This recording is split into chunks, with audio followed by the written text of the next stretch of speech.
Une Saguenayenne envoyée au Sénégal pour faire du communautaire a été la victime d'une violente agression.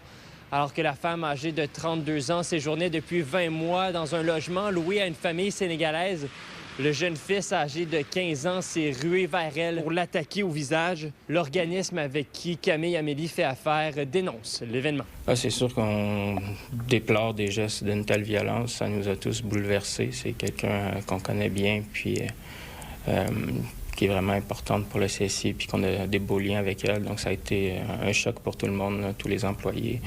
Les partenaires locaux également. Donc, c'est vraiment un geste hyper violent à déplorer, à dénoncer. Une fois qu'elle a pu reprendre conscience, elle a été rapidement dépêchée à l'hôpital le plus près où elle a pu recevoir les soins nécessaires.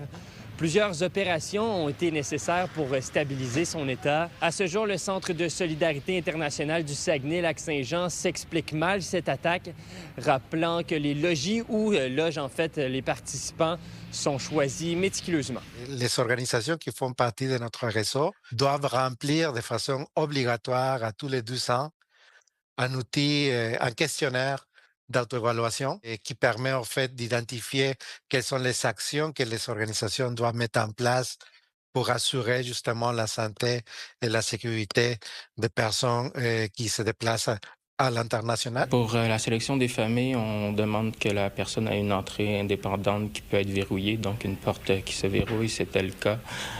Puis sinon, les familles sont choisies en collaboration avec les partenaires locaux. On parle plus d'un geste de folie qui n'était pas sans aucun signe annonciateur. Là. Il n'y a pas eu de menaces, il n'y a pas eu de paroles, de conflit entre les deux personnes non plus. Dans son message publié sur les réseaux sociaux, Camille Amélie tient tout de même à défendre le jeune, la famille et le Sénégal. Malgré la gravité de la situation, elle précise que cette action aurait très bien pu se passer au Québec également et que ce n'est pas un truc du Sénégal pour la citer.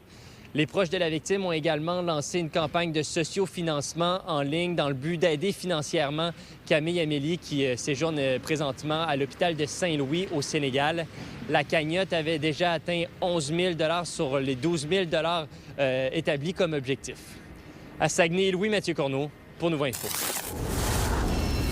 Le Saguenay-Lac-Saint-Jean est la région la plus vulnérable en lien avec les fameux tarifs douaniers américains, selon une récente étude réalisée par Desjardins. Bien que les impacts se sont avérés moins dommageables que prévu, l'économie régionale demeure fortement affectée, notamment en raison du poids important des secteurs de l'aluminium et de la foresterie. C'est pas parce qu'on est la région la plus vulnérable que nécessairement on va aller en crise économique, puis c'est la catastrophe. Ce qu'on réalise 1 an plus tard, c'est que la plupart des produits canadiens qui sont exportés vers les États-Unis sont exemptés de tarifs. Donc, où les tarifs sont encore élevés, c'est vraiment au niveau des tarifs sectoriels. Donc, comme on l'a mentionné, certains métaux, l'acier, l'aluminium, où là, on a un tarif de 50 %, puis sur le bois d'œuvre aussi. Puis, vu que c'est des secteurs qui sont assez importants dans la région ici du Saguenay-Lac-Saint-Jean, mais ça fait en sorte que notre économie est plus vulnérable à la situation. Des régions ressources, par exemple, dans les cas de récession économique, sont les premières touchées. Alors, s'il y avait un ralentissement de l'activité économique au niveau des États-Unis particulièrement, on sera les premières touchées. On est les premiers à avoir les effets de la récession, puis finalement, on s'en sort le plus rapidement que les autres. Donc, il faut être attentif également à cette situation particulière des régions ressources. L'impact est moins important que prévu, notamment parce que certains produits exportés aux États-Unis par des entreprises québécoises bénéficient d'exemptions en vertu de l'accord Canada-États-Unis-Mexique. On s'attendait vraiment à ce que les régions manufacturières soient plus affectées. Puis finalement, on voit qu'avec les exemptions qui sont en place pour quand même la plupart des produits, là, c'est presque 90 % des exportations canadiennes qui sont en ce moment vers les États-Unis qui sont exemptées de tarifs. Donc ça fait en sorte que la situation est quand même moins pire que prévu. Donc, il y a tout un ensemble de problèmes qu'il faut régler, c'est-à-dire avec une stratégie appropriée. Et dans le cadre plus spécifique, il faut s'assurer qu'on protège les entreprises les plus vulnérables. Il faut dire que du côté politique, cette étude ne surprend pas vraiment, mais elle demeure préoccupante et lance un appel à la mobilisation. Au niveau de l'industrie forestière, c'est quand même catastrophique ce qui se passe. Alors, je pense que ce n'est pas une bonne nouvelle. C'est plutôt un message à l'effet qu'il faut qu'on soutienne notre industrie forestière davantage. Je pense pas qu'aucun gouvernement responsable va oublier l'industrie forestière. Maintenant, on pensait avoir un bon bout de chemin fait l'année passée avec un nouveau régime forestier. Ça, c'est pas avéré. La priorité du prochain gouvernement, et si on forme le gouvernement au Parti québécois, nécessairement, ce sera de revoir rapidement le régime forestier. Et le cri du cœur, finalement, des partenaires de la forêt, si tu veux, dans la région, devrait être attendu. Et ça prend à la fois des mesures, puis ça prend l'argent nécessaire, puis ça prend une stratégie territoriale au niveau de la région pour ce secteur-là. Les économistes de Desjardins peinent à prévoir l'évolution de la situation au cours des prochains mois, mais demeurent confiants quant au maintien du statu quo. À Saguenay, Frédérica Fortin-Foster pour Nouveau Info. Les Saguenayens pourraient balayer la première ronde des séries dès mercredi soir. Chicoutimi a inscrit une 3e victoire sur les Mooseheads au 3e match des 8e de finale à Halifax, cette fois par la marque de 6-1. C'est notamment grâce au capitaine Emmanuel Vermette qui a réalisé un tour du chapeau avec ses 3 premiers buts des éliminatoires. En cas de défaite, la série sera de retour au centre Georges Vézina vendredi. Lou Adrienne Cassidy qui commence peu à peu à gagner le cœur de tous les Québécois, qui a gagné 12 Félix Leclerc lors du gala de la Disque 2025 et même un prix Juno dans les dernières semaines. On la rencontre avant son spectacle au Théâtre Palace à Arvida.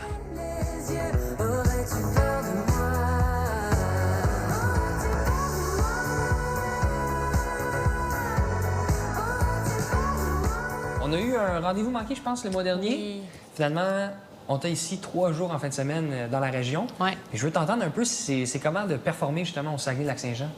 Bien, c'est trop le fun. J'étais vraiment déçue, en fait, là, de le manquer. Là. En plus, c'était comme vraiment, justement, c'était un rendez-vous manqué, puis c'était une horreur, bien, pas une horreur, mais tu sais, une catastrophe manquée aussi, parce que c'était pas si pire que ça, finalement. Là, mais on dirait que je m'attendais à ce que ce soit le verglas 2.0. Mais non, mais c'est vraiment le fun. C'est un public tout le temps qui a de l'énergie. Fait qu'il faut comme... Moi, je suis plus en mode de canalisation, mais c'est tout le temps vraiment le fun.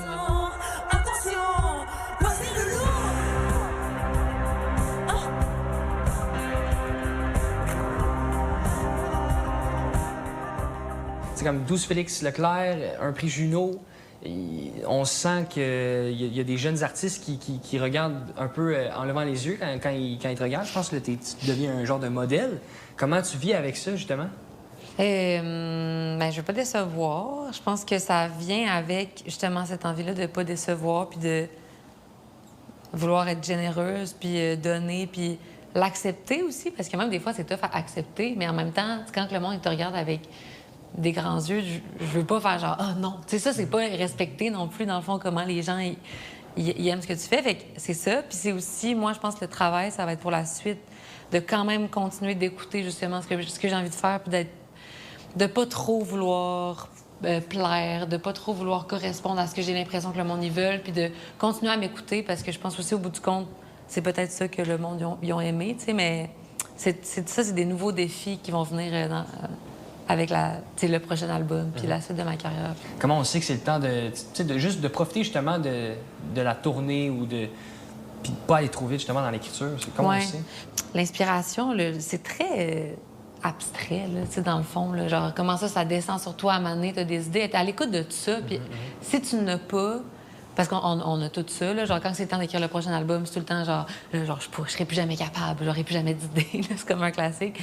Mais d'accepter que c'est le moment, le creux des fois, c'est comme le moment où tu remplis ton petit réservoir à aider, puis tu t'en rends pas compte, puis éventuellement, ça va venir. Être à l'écoute.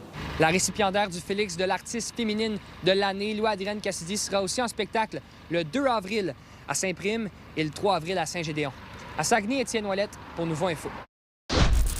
Attention, à partir d'aujourd'hui, si ton passeport n'est pas prêt en 30 jours, c'est gratuit.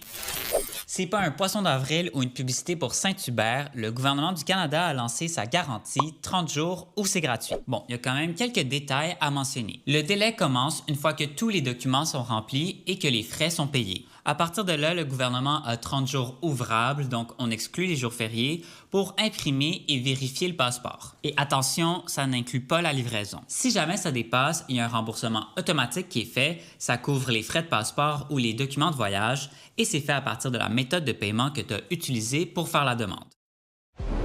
Vous êtes nos yeux et nos oreilles sur le terrain. N'hésitez pas à nous écrire si quelque chose vous fait réagir ou si vous voulez nous raconter votre histoire à Saguenay@nouveau.info.